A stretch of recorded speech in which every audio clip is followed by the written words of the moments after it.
Indian സൈന്യത്തിലെ വനിതാ പൈലറ്റുമാരെയും ഇന്ത്യയിലെ വനിതാ മാധ്യമ പ്രവർത്തകരെയും ലക്ഷ്യമിട്ട് ജെയ്ഷെ മുഹമ്മദ് തലവൻ മസൂദ് അസറിന്റെ പുതിയ നീക്കം.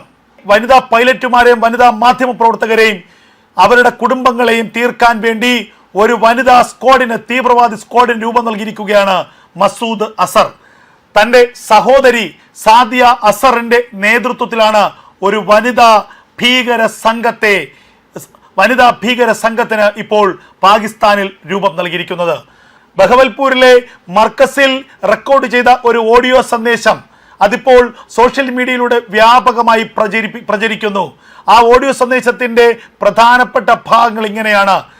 ഓപ്പറേഷൻ സിന്ദൂറിൽ ഇന്ത്യൻ സേന തന്റെ കുടുംബത്തെ ഒന്നടങ്കം തീർത്തു.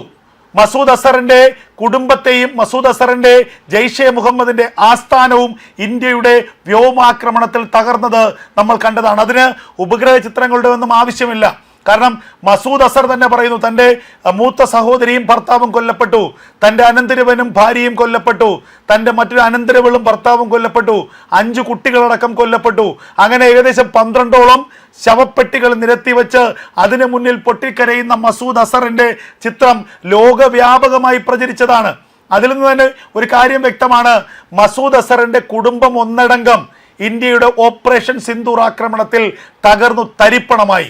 ഇത് കൂടാതെ ബഹവൽപൂരിലെ ജെയ്ഷെ മുഹമ്മദിന്റെ ആസ്ഥാനം, ആ ആസ്ഥാനത്തിന്റെ തകർന്ന ചിത്രങ്ങൾ സോഷ്യൽ മീഡിയയിൽ വ്യാപകമായി പ്രചരിച്ചിരുന്നു. ഇത്തരമൊരു സാഹചര്യത്തിലാണ് ആക്രമണത്തിന് പിന്നാലെ ഒരു സ്ക്വാഡിന് നേതൃത്വം നൽകാൻ താൻ തീരുമാനിച്ചത്. ഇത് മുൻപ് തന്നെ തീരുമാനിച്ചതാണ്. എന്നാൽ ഈ ആക്രമണത്തിന് പിന്നാലെയാണ് തൻ്റെ ഒരു സഹോദരി സാദിയ അസറിനോട് ഇത്തരം ഒരു സ്ക്വാഡിന്റെ തലവയാവാൻ പറഞ്ഞതും ആ സ്ക്വാഡ് പ്രവർത്തനം ആരംഭിച്ചതും.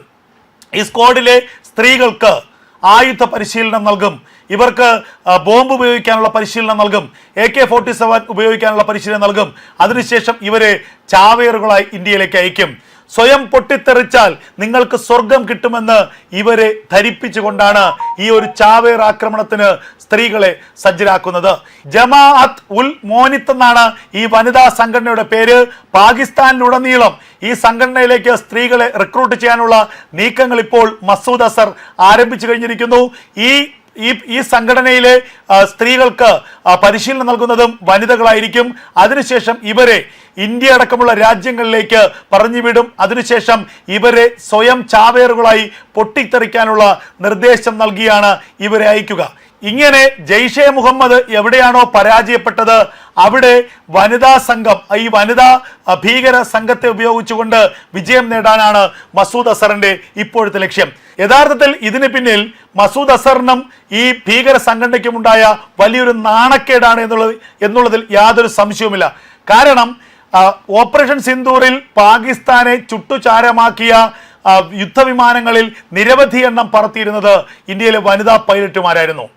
ഈ ഓപ്പറേഷൻ സിന്ദൂറിന്റെ പ്രധാനപ്പെട്ട ചുക്കാൻ പിടിച്ചത്, കരസേനയുടെയും വ്യോമസേനയുടെയും ചുക്കാൻ പിടിച്ചത് 2 വനിതാ രത്നങ്ങളായിരുന്നു. അതിലൊരാൾ മുസ്ലിം യുവതിയായിരുന്നു എന്നുള്ളത് കൂടി നമ്മൾ ചിന്തിക്കണം. അങ്ങനെ ഇന്ത്യയുടെ വനിതാ പൈലറ്റുമാരും ഇന്ത്യയുടെ വനിതാ കരസേനയിലെ ഉദ്യോഗസ്ഥരും ചേർന്നിട്ടാണ് പാകിസ്ഥാനെ ഈ ഒരു ഗതിയിലേക്കാക്കിയത്. പാകിസ്ഥാന്റെ ജെയ്ഷെ മുഹമ്മദിന്റെ മസൂദ് അസറിന്റെ ഒക്കെ മൂട്ടിൽ തീയിട്ടത് ഒരു വനിതാ പൈലറ്റായിരുന്നു. ഇത് മസൂദ് അസറിനെ സംബന്ധിച്ച് വലിയ നാണക്കേട് തന്നെയാണ്. മസൂദ് അസറിന് ഇത് താങ്ങാനാവുന്നതിനേക്കാൾ വലിയ നാണക്കേടായി മാറി.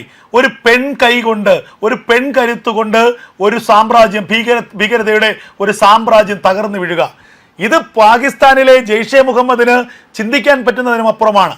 അതുകൊണ്ട് തന്നെയാണ് ഭാരതത്തിലെ വനിതാ സൈനികരെ ഒന്നടങ്കം തീർക്കാനുള്ള കൊട്ടേഷൻ മസൂദ് അസർ ഇപ്പോൾ ഏറ്റെടുത്തിരിക്കുന്നത്. അതുമാത്രവുമല്ല, ഈ ഓപ്പറേഷൻ സിന്ദൂറിനെ കുറിച്ചുള്ള കൃത്യമായ ചോദ്യങ്ങൾ പാകിസ്ഥാന്റെ പ്രധാനമന്ത്രി അസീം മുനീറിനോട്, അതുപോലെ ലോകത്തിലുള്ള പാകിസ്ഥാനിലുള്ള നിരവധി ആളുകളോട് ഒക്കെ ചോദിക്കുന്നതിൽ ഇന്ത്യയുടെ വനിതാ ജേർണലിസ്റ്റുകൾ മുൻപന്തിയിൽ നിന്നിരുന്നു. ഓപ്പറേഷൻ സിന്ദൂറിനെ കുറിച്ച് ഇന്ത്യയുടെ വനിതാ ജേർണലിസ്റ്റുകൾ വലിയ രീതിയിൽ വാർത്തകൾ പ്രക്ഷേപണം ചെയ്തു. അങ്ങനെ ഇന്ത്യയിലെ വനിതാ ജേർണലിസ്റ്റുകളും ഇന്ത്യയിലെ വനിതാ സൈനിക ഉദ്യോഗസ്ഥരും മസൂദ് അസറിന്റെ കണ്ണിലെ കരടായി മാറി. ഇതോടുകൂടിയാണ് ഒരു വനിതാ സായുധ ഭീകര സംഘടനയെ ഇതോടുകൂടിയാണ് ഒരു വനിതാ സായുധ ഭീകര സംഘടനയെ രൂപീകരിച്ചുകൊണ്ട് ഇന്ത്യയിലെ വനിതാ ജേർണലിസ്റ്റുകളെയും ഇന്ത്യയിലെ വനിതാ സൈനിക ഉദ്യോഗസ്ഥരെയും അവരുടെ കുടുംബങ്ങളെയും ഒക്കെ ലക്ഷ്യമിടാൻ മസൂദ് അസർ ഇപ്പോൾ തീരുമാനിച്ചിരിക്കുന്നത്. ഇതിന്റെ പ്രവർത്തനങ്ങൾ ആരംഭിച്ചു കഴിഞ്ഞിരിക്കുന്നു. വനിതകളെ, പാകിസ്ഥാനിലുടനീളമുള്ള വനിതകളെ ഇതിലേക്ക് റിക്രൂട്ട് ചെയ്യാനുള്ള നീക്കങ്ങൾ ആരംഭിച്ചു കഴിഞ്ഞിരിക്കുന്നു. ഇവർക്ക് ജെയ്ഷെ മുഹമ്മദിന്റെ ആസ്ഥാനത്തും ജെയ്ഷെ മുഹമ്മദിന്റെ പരിശീലന കേന്ദ്രങ്ങളിലും പ്രത്യേകിച്ച് ഖൈബർ പഷ്തൂങ്ക മേഖലയിൽ പുതിയ ആസ്ഥാനവും അതുപോലെ പരിശീലന കേന്ദ്രങ്ങളും ജെയ്ഷെ നിർമ്മിച്ചുകൊണ്ടിരിക്കുകയാണ്. അവിടെ പരിശീലനം നൽകും. പരിശീലനം നൽകിയ ശേഷം ഇവരെ ശത്രുക്കളുടെ അടുത്തേക്ക് പറഞ്ഞുവിടും. സ്വയം പൊട്ടിത്തെറിച്ച് സ്വർഗത്തിൽ പോകാനാണ് ഇവർക്ക് മസൂദ് അസർ നൽകിയിരിക്കുന്ന നിർദ്ദേശം. അങ്ങനെ തീവ്രവാദം വീണ്ടും ഉൽപ്പാദിപ്പിച്ചുകൊണ്ട്, തീവ്രവാദത്തിന് സ്ത്രീകളെ കൂടി ഇരയാക്കിക്കൊണ്ട് ഒരു വലിയ തീവ്രവാദ പദ്ധതി തയ്യാറാക്കുകയാണ് കൊടും ഭീകരനായ ജെയ്ഷെ മുഹമ്മദിന്റെ തലവനായ മസൂദ് അസർ. മസൂദ് അസറിന്റെ കുടുംബത്തിനെ ഇല്ലാതാക്കിയത് ഇന്ത്യയുടെ ആക്രമണമാണ്. മസൂദ് അസറിന്റെ കുടുംബം മസൂദ് അസറിന്റെ കുടുംബത്തെ ഒന്നാകെ കാലപുരിക്കയച്ചത് ഇന്ത്യയുടെ ആക്രമണമാണ്. ഇന്ത്യയുടെ പെൺകരുത്തിന് മുന്നിലാണ് ജെയ്ഷെ മുഹമ്മദിന്റെ ആസ്ഥാനം തകർന്നു വീണത്.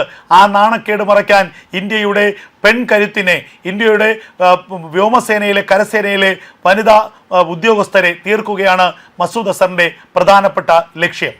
ഓപ്പറേഷൻ സിന്ദൂറിൽ ഇന്ത്യൻ സേന തന്റെ കുടുംബത്തെ ഒന്നടങ്കം തീർത്തു. മസൂദ് അസറിന്റെ കുടുംബത്തെയും മസൂദ് അസറിന്റെ ജെയ്ഷെ മുഹമ്മദിന്റെ ആസ്ഥാനവും ഇന്ത്യയുടെ വ്യോമാക്രമണത്തിൽ തകർന്നത് നമ്മൾ കണ്ടതാണ്. അതിന് ഉപഗ്രഹ ചിത്രങ്ങളുടെ ഒന്നും ആവശ്യമില്ല. കാരണം മസൂദ് അസർ തന്നെ പറയുന്നു, തൻ്റെ മൂത്ത സഹോദരിയും ഭർത്താവും കൊല്ലപ്പെട്ടു, തൻ്റെ അനന്തരവനും ഭാര്യയും കൊല്ലപ്പെട്ടു, തൻ്റെ മറ്റൊരു അനന്തരവളും ഭർത്താവും കൊല്ലപ്പെട്ടു, 5 കുട്ടികളടക്കം കൊല്ലപ്പെട്ടു. അങ്ങനെ ഏകദേശം 12ഓളം ശവപ്പെട്ടികൾ നിരത്തിവെച്ച് അതിനു മുന്നിൽ പൊട്ടിക്കരയുന്ന മസൂദ് അസറിന്റെ ചിത്രം ലോകവ്യാപകമായി പ്രചരിച്ചതാണ്. അതിൽ നിന്ന് തന്നെ ഒരു കാര്യം വ്യക്തമാണ്, മസൂദ് അസറിന്റെ കുടുംബം ഒന്നടങ്കം ഇന്ത്യയുടെ ഓപ്പറേഷൻ സിന്ദൂർ ആക്രമണത്തിൽ തകർന്നു തരിപ്പണമായി. ഇത് കൂടാതെ ബഹവൽപൂരിലെ ജെയ്ഷെ മുഹമ്മദിന്റെ ആസ്ഥാനം, ആ ആസ്ഥാനത്തിന്റെ തകർന്ന ചിത്രങ്ങൾ സോഷ്യൽ മീഡിയയിൽ വ്യാപകമായി പ്രചരിച്ചിരുന്നു. ഇത്തരമൊരു സാഹചര്യത്തിലാണ് ആക്രമണത്തിന് പിന്നാലെ ഒരു സ്ക്വാഡിന് നേതൃത്വം നൽകാൻ താൻ തീരുമാനിച്ചത്. ഇത് മുൻപ് തന്നെ തീരുമാനിച്ചതാണ്. എന്നാൽ ഈ ആക്രമണത്തിന് പിന്നാലെയാണ് തൻ്റെ ഒരു സഹോദരി സാദിയ അസ്ഹറിനോട് ഇത്തരമൊരു സ്ക്വാഡിന്റെ തലവയാവാൻ പറഞ്ഞതും ആ സ്ക്വാഡ് പ്രവർത്തനം ആരംഭിച്ചതും. ഈ സ്ക്വാഡിലെ സ്ത്രീകൾക്ക് ആയുധ പരിശീലനം നൽകും, ഇവർക്ക് ബോംബ് ഉപയോഗിക്കാനുള്ള പരിശീലനം നൽകും, AK-47 ഉപയോഗിക്കാനുള്ള പരിശീലനം നൽകും. അതിനുശേഷം ഇവരെ ചാവേറുകളായി ഇന്ത്യയിലേക്ക് അയക്കും. സ്വയം പൊട്ടിത്തെറിച്ചാൽ നിങ്ങൾക്ക് സ്വർഗം കിട്ടുമെന്ന് ഇവരെ ധരിപ്പിച്ചുകൊണ്ടാണ് ഈ ഒരു ചാവേർ ആക്രമണത്തിന് സ്ത്രീകളെ സജ്ജരാക്കുന്നത്. ജമാഅത്ത് ഉൽ മോനിത്ത് എന്നാണ് ഈ വനിതാ സംഘടനയുടെ പേര്. പാകിസ്ഥാനിലുടനീളം ഈ സംഘടനയിലേക്ക് സ്ത്രീകളെ റിക്രൂട്ട് ചെയ്യാനുള്ള നീക്കങ്ങൾ ഇപ്പോൾ മസൂദ് അസർ ആരംഭിച്ചു കഴിഞ്ഞിരിക്കുന്നു. ഈ സംഘടനയിലെ സ്ത്രീകൾക്ക് പരിശീലനം നൽകുന്നതും വനിതകളായിരിക്കും. അതിനുശേഷം ഇവരെ ഇന്ത്യ അടക്കമുള്ള രാജ്യങ്ങളിലേക്ക് പറഞ്ഞുവിടും. അതിനുശേഷം ഇവരെ സ്വയം ചാവേറുകളായി പൊട്ടിത്തെറിക്കാനുള്ള നിർദ്ദേശം നൽകിയാണ് ഇവരെ അയക്കുക. ഇങ്ങനെ ജെയ്ഷെ മുഹമ്മദ് എവിടെയാണോ പരാജയപ്പെട്ടത് അവിടെ വനിതാ സംഘം, ഈ വനിതാ ഭീകര സംഘത്തെ ഉപയോഗിച്ചുകൊണ്ട് വിജയം നേടാനാണ് മസൂദ് അസറിന്റെ ഇപ്പോഴത്തെ ലക്ഷ്യം.